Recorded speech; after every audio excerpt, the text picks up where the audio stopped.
Hey guys, welcome to the first ever SocialRMadrid podcast with your host, Muddassir Hussain.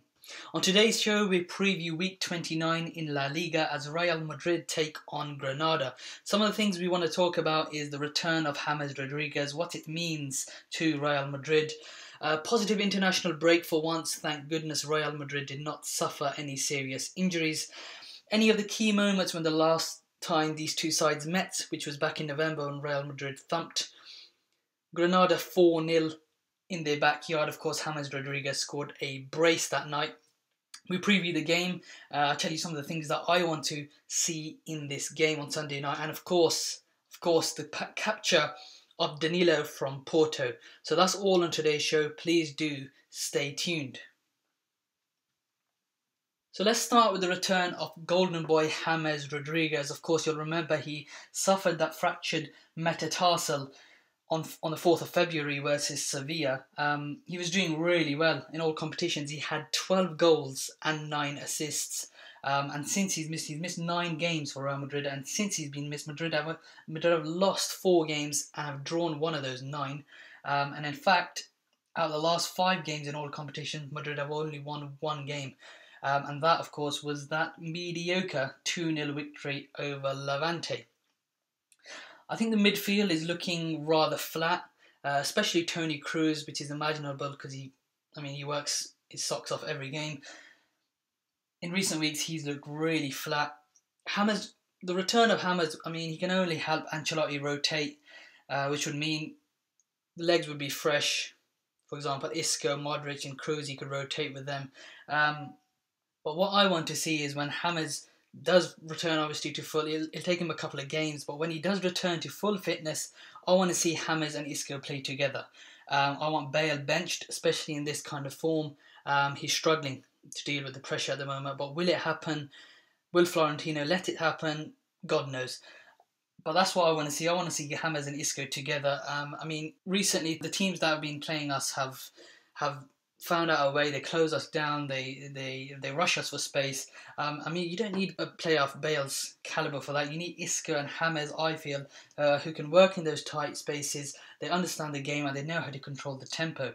That's what I feel we need. And I just hope Carlo Ancelotti can man up and just bench Bale for once. Let's move on to the positive international break.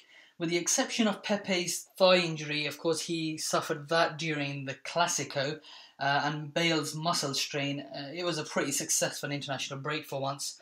Thank goodness again, let me just thank God that we did not suffer any major fatal injuries. All the players performed well, which is fantastic to see.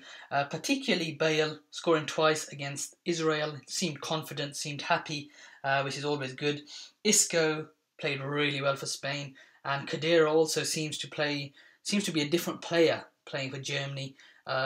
God knows where he gets that from. We just need him performing like that for Real Madrid, really. In what looks like it will be his last season for the club.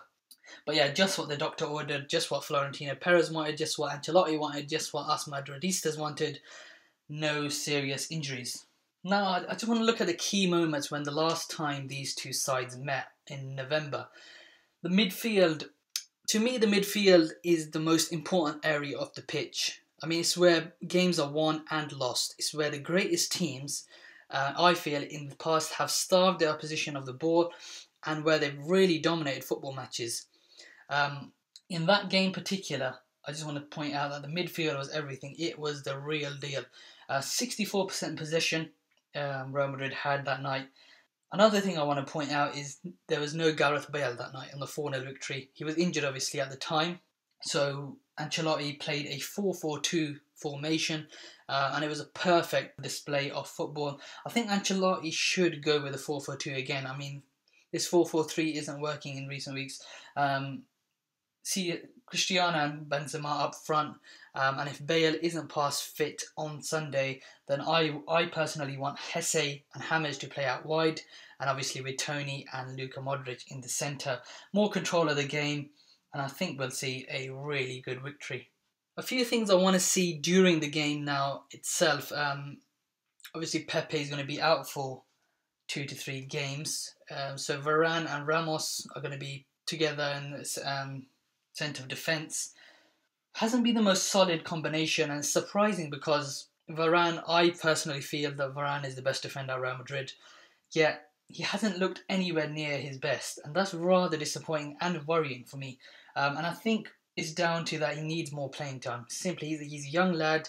He cannot be rusting on that bench. He needs more playing time, and he needs to be trusted in big games. It doesn't seem like Ancelotti trusts him in big games. Perhaps it's something to do with his attitude during training. Perhaps he's not training properly. Perhaps it's his injury.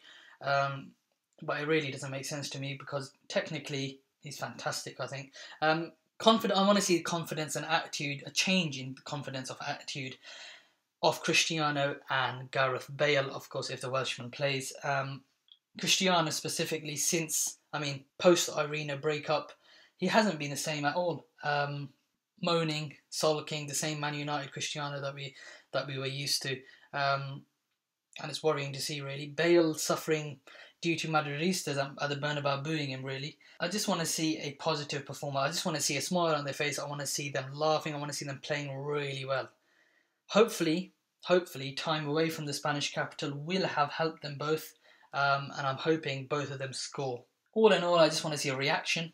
I think same as you guys out there, you just want to see a reaction from what was, let's face it, a decent Clasico performance. We lost, okay, but for 60 minutes, our midfield bossed Barcelona. And on another day, we would have taken those chances and the game was won in the first 60 minutes. So I wasn't too disappointed with that result. I thought we wasted chances, but I thought we played really well.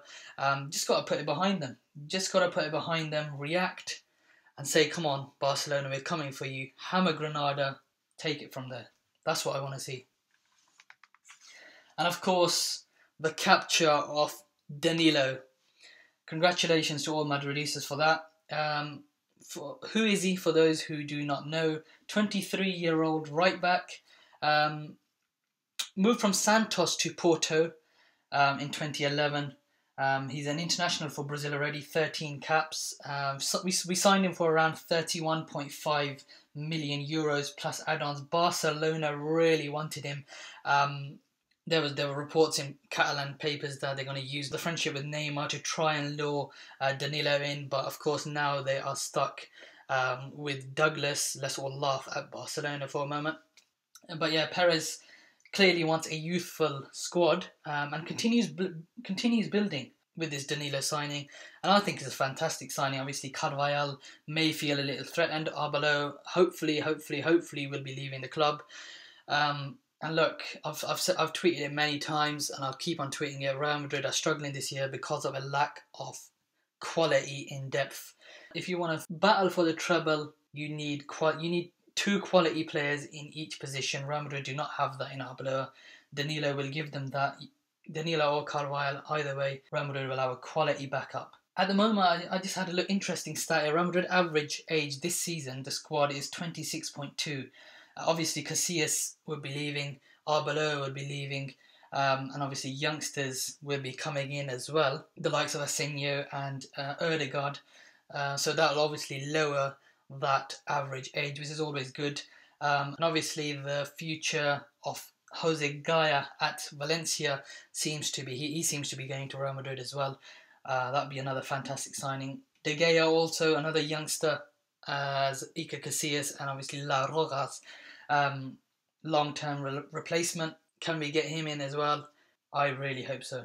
So that's it for the first podcast. Thank you for tuning in. Please remember to subscribe, like and share, and also leave any feedback that you'd like to give below.